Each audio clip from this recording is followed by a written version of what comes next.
Looking good, pal.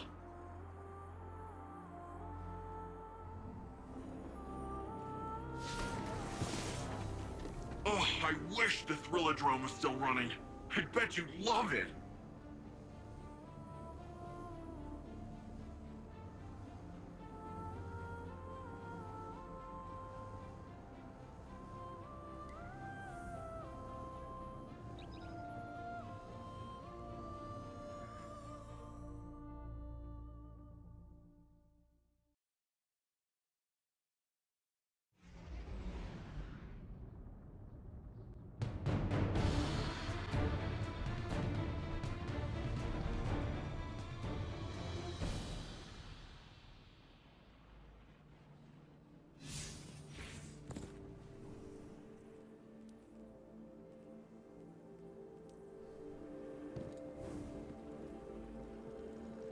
Chioma Essie, research log, the Veil. I don't even know where to start.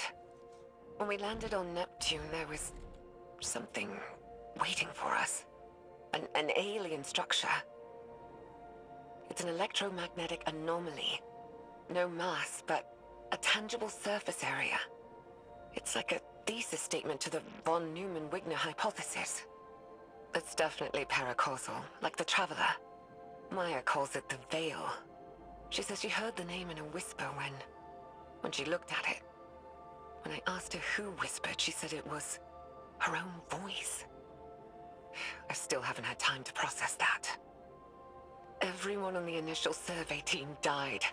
The minute they touched the object, they entered a state of brain death. All of them. To make it worse, the EM radiation emitting from the Veil is causing psychological distress in the exos that came with us. They've all described moments of intense, hallucinogenic reverie. Some of them went silent and rigid and just stopped. Maya called it billboarding.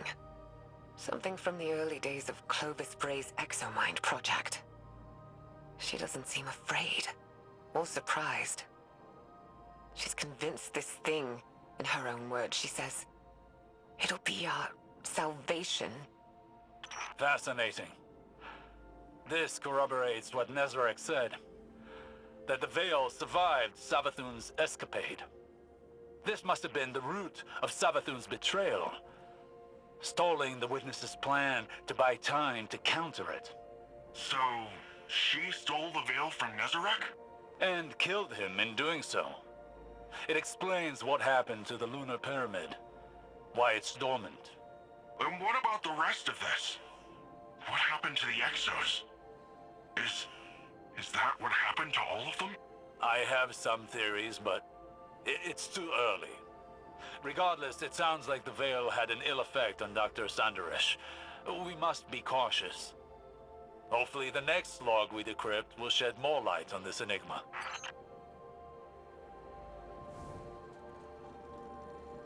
Chioma Essie, research log, the Veil.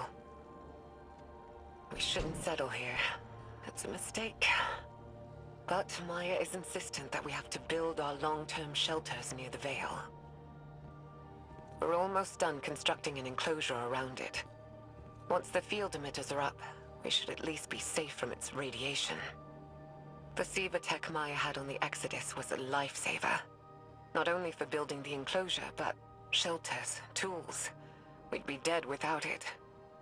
But it still wasn't fast enough. The last XO in our group succumbed to brain death yesterday. Maya's quarantined the bodies for study. She says our next step should be finding a way to draw power from the Veil so we're self-sufficient. I'm insisting on turbines instead. But she doesn't think that's good enough. Not for as long-term as this might be. Which, I guess. But I can't shake this feeling. Like we're making a terrible mistake. I'm not getting a good vibe from this. Quinn says these records contradict some of her own. But there's a ton of references to Maya Sundaresh in our archives that are redacted.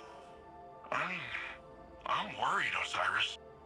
What if everything we've been told our whole lives What if it was all a lie? Don't despair yet, young friend.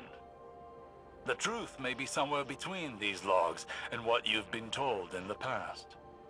In my experience, history can be contradictory. Regardless, we won't know until we decrypt more of these logs.